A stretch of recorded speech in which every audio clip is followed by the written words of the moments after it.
Let me tell you the story of Rachel.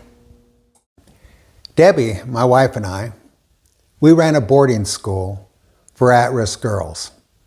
And I taught through the book of Revelation every year.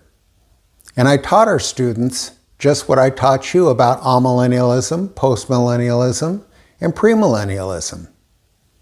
And we had a student named Rachel. And Rachel said, "I'm amillennial." And I told her, "I know. You go to a Presbyterian church, and most Presbyterians are amillennial." And she was just fine with that. But as I'm teaching through the book of Revelation, when we got to chapter 6, she says, "Brother Tom, this doesn't make any sense if amillennialism is true." And I said, "Yes, that's what we believe here." And by the time we finished with the book of Revelation, she was hopping mad. And she said, "When I get back home, I'm going to talk to my pastor and I'm going to ask him."